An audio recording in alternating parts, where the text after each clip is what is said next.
What's up, guys? I'm Justin Swanstrom, and in today's video we are over here at Cameron Johnson's Race Cars, but it's going to be a little bit different. We are going to be showing you some of the stuff that's been updated on the car. As you can see, there's more bars in it now than it was in the previous video. But this video is going to be about what tools I should get. I've been looking for tools here lately. I want to start my own little deal. I need to get my own toolbox and my own set of tools. So I kind of broke it down, and I need to know, what do y'all think? Who should I go with? Should I go with Matco tools or should I go with Snap-on tools? Drop a comment down below. Let me know what you got going on. We're going to go around here. We're going to show y'all the upgrades of whatever thing we got going on through here. We're going to ask some of the people around here about who we think we should go with and what's the better deal. So let's get to it. Hey, Dad, we need your wheels to look like this. Hear me? What? We need your wheels to look like this. Yeah, well, let me tell you something. That takes somebody fucking welding for a while, bud. That's what it takes. Time. Your shit looks like my name. It takes time. Don't give him no ideas. He gonna go home and buy one now. 6,000 no cutters. That's a bad motherfucker. You can get shit done. But for as much as we do, yeah. Yeah. And the titanium, that's the only way you can cut it. You can't really cut it with a chop saw. Why is it so hard? Is It like melts. It like gets real hard. You try to grind it, it just like melts and then fucking sticks. Like, look at this. He does, right there. Eddie does all titanium stuff pretty much. But this is like, he pretty much does all the welding and that. I try to have like certain people do the same thing so they get good at it, but like, I know this don't mean much, but it's a slider deal. But like, look at the, I mean, he welds it, machines it. You can't tell it's not a solid piece. I mean, both sides, and then he fucking mills the hole so the hole's perfect. And What is that? that's for a slider. Oh. Transmission slider. But you can't hardly tell it's not a solid piece. Dude, feel like that is. Holy fuck. And then look, this is a What's that wishbone. weigh, like a quarter of a pound? This is Luis's wishbone. They just did. Look at that. I mean, the welds and everything. Just making shit nice to me is more important than throwing shit together and making some money. Well, here's the thing. It's like even the work I do. I've built roads, laid pipe, done dirt work my whole life. Yeah. If you do the work properly and you do good work, production comes by itself. Yeah. It just does. Yeah. When you do it every day and you don't have to go back and redo shit, production will happen Actually, all by same itself. time. The going back and redoing shit is what fucks everything up. Yep. How heavy are these? Yeah, we just got one. Eddie, how much this weigh? How much? How much weight? Wait. But, I mean, That's a bad motherfucker. 3 pounds, right? 3 pounds. Yeah, it's 4 pounds lighter than the 4 pounds. That adds up. 4 pounds by itself? As soon as some guys run some good numbers, then the next thing you know, the phone starts ringing. Yeah, I mean, I'd like to do more full build, you know, like this. Building stuff Well, that's nice will help sell the parts too. When you got manpower though, you can do this. You know, a lot of these shops ain't got that kind of manpower. Like it's a struggle for a 1 and 2 man operation because it's a lot of fucking work. But when you got manpower, you gotta do it better. And here's the thing too, it's like anything. A business, you gotta feed that motherfucker. Right now, this is a motherfucking monster right here. You gotta feed it. And in order to feed it, you need these coming in here. You need $90,000 jobs. I mean, that's really what it boils down. $100,000 job. That puts backlog. You know, when you can look in, okay, I got 5 cars, I got $500,000 worth of work or whatever on the books. That secures payroll. You know, what happens is these monsters get bigger and bigger, and that bitch got to eat. That's all there is to it. Look at his stomach. He ain't got no problem eating. I know all about it. I got a monster. I got to feed that motherfucker. People don't realize, like, oh, you're making $1 million. I mean, we're not doing bad, but I put most of it back into it. But it's the bills to break even like 40, 50,000 a month. Bro, Just to break I can take. Try doing 40 a week. Yeah. I only have 12 guys, but the problem is with our company is that the equipment is so expensive. You know, them trucks are a $500,000 truck. So for me, I got to float about $500,000 at all times. I got to float that, just wait and get paid. And a lot of times I don't get paid for 90, 120 fucking days before I even get a dime. You know what I mean? So that's the problem. Overhead's what kills everything. It really does. I mean, you just got to try and keep your overhead down. But sometimes quality, you know, that's just what it takes, man. You got to have tools. You got to have the right people. I mean, it takes overhead. I would rather not do it at all than do some janky shit. I don't want to build for sure. Shit. I don't want to do it. I won't do it to make money. It ain't no different than the work we do out in the field. If it ain't worth doing, I mean, I got a couple guys I had to light their asses up because they didn't do a good fucking job day before yesterday. I mean, I told them if it ain't worth fucking doing right, it ain't worth doing at all. Don't fucking do it. Quit or I'll fire you. So you see Cameron Johnson, my dad, they were there talking, you know, some business stuff. And this is my dad's first time over here at Cameron Johnson Race Cars to see the progress that is coming on the prenup, the Lexus build for the Street Outlaw No Prep Kings Season 4. I'm going to get with him here in a minute whenever I leave here, just ask him what he thinks about it. I also want to ask him the question, what tools does he think I should get? He's a big Snap-on, Mac Tools type guy, so I already know he's probably going to lean more to that, but we're going to ask him anyways.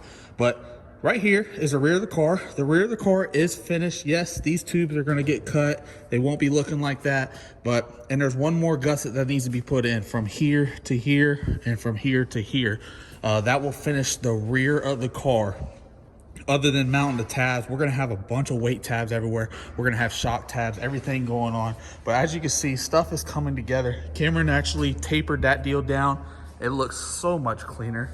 And I know I said in the previous video that we were going to put titanium back here, but we actually sat down, we thought about it. There's so much weight that has to go inside this car to make weight for either RVW, Pro 275, or Street Outlaw No Prep Kings, and the nose percentage. These cars run at 50-50, sometimes 51%, where nitrous cars got to run 58%. You got to put a bunch of weight up at the front of the car. So reason why we didn't do titanium in the rear, because we're going to have to add a bunch of weight to the rear of the car. The rear is already going to be light enough with an 800-pound motor and Pro Charger up front. Trust me, we're gonna have to stack a bunch of weight in the rear. So we kept the bars, everything back there chromoly, put a bunch of tubes on it, and make sure everything is strong and safe and ready. And we're moving along nicely with this. We also got the dash bar up here. The reason, usually a dash bar just goes straight across, but with these doors on this body style, it's something different, and they're very long. And with the motor, where we're gonna be setting the motor at inside this car, the back of the manifold where the fuel line and everything is was going to be up into the firewall. So Cameron's having to modify. He's having to get it pushed back. If you ever seen like a blower car, you see how they cut the windshield and all that out so you have room. We could have left it flat, but the problem is the back of the intake and all that would have been right up against the firewall, and it would have been hard to work on. One thing that me and Cameron have both agreed on is this car is going to be extremely easy to work on whenever we're at the track. So you can see right here, we took our measurements, and this piece right here, and then a little bit of the back of the intake was going to be right up next to us. So that's the reason why him and Eddie, they went ahead, they bent the tubing, they got it set up right there, and they're going to go ahead and modify the firewall and get everything set up so we'll be able to go through and knock this build out. It's coming together nicely. I just wanted to give y'all a quick little update, letting y'all know. But let's head on out to the truck real quick. Let's talk to Dad. Let's see what he thinks about the build, and let's see what kind of tools he thinks I should get. Eddie, Snap-on or Matco? Which one? Snap-on. Snap-on? We're heading home from Cameron Johnson Race Cars. I got my dad inside here. That was the first time you actually got to see the car since it's left our house from the beginning, right? So what do you think about progress, everything going on right now? What do you think about Cameron and them doing the build? I was pretty impressed, I'm not gonna lie. That chassis shop right there is probably levels ahead of most chassis shops I've been inside. I mean, I'll be honest with you, I would probably rate his chassis shop right up there with Rick Jones, Dickel. I'm telling you right now, that's some of the best, most impressive work I've seen, and that's being for real too. And I don't know Cameron that well, but I do know the work that I just seen. That you couldn't even put a price on the quality of work that I just seen. So I'm glad that car is being built over there now. A little skeptical at first when Justin wanted to have the car built there, just because I haven't seen none of Cameron's cars. But I'm gonna be honest with you, that stuff's the real fucking deal over there. That's legit. And he was showing you all this different stuff, like how he builds the titanium and how they weld stuff up and then polishing the bars and all that. As far as I'm concerned, I've been around a lot of chassis builders, seen a lot. That shop right there is leaps and bounds.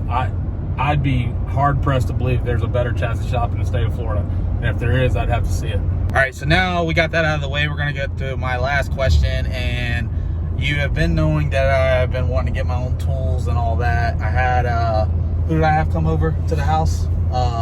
Then the big truck. Snap-on guy and the Matco guy. So, in your words, who do you think, and I've already asked a couple different people, I asked Cameron, I asked Eddie, I'm asking you now, who do you think is better to go with, Snap-on or Matco? Just depends on what kind of money you want to spend. I mean, me personally, I'm a Mac guy. Most of my tools are Mac.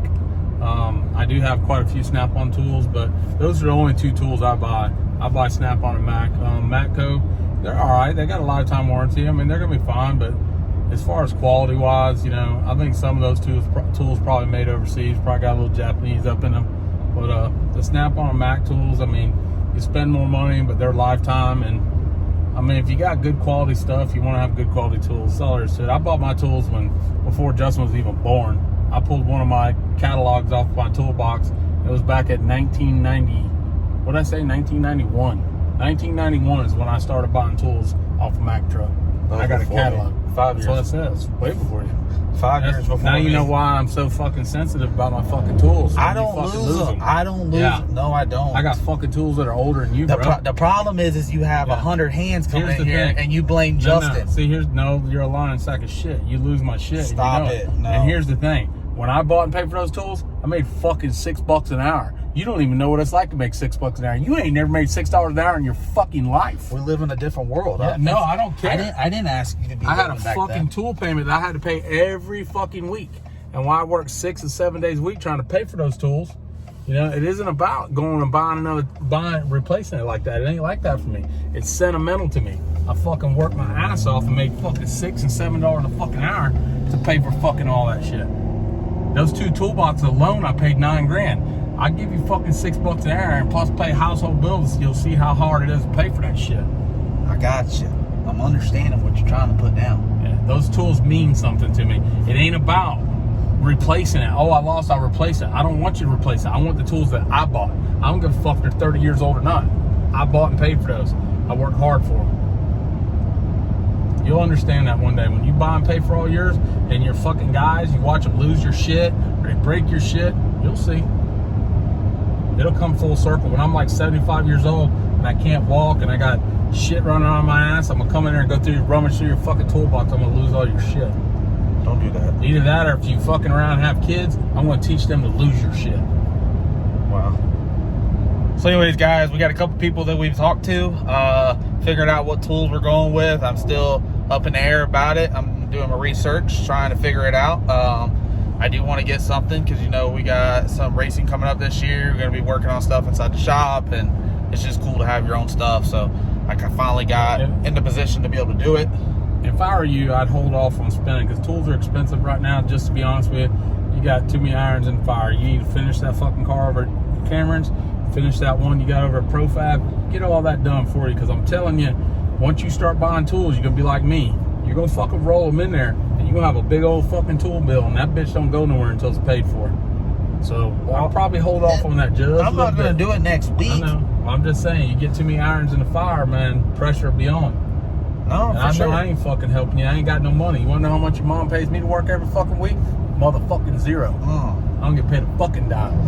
I'm the smartest motherfucker in the company. Stop. I know the most. Stop. I got the most experience, and I get paid. I'll trade you my paycheck for your paycheck. So let's try that. I do that. I trade your credit card for my credit card. Yeah, and then listen to your mom.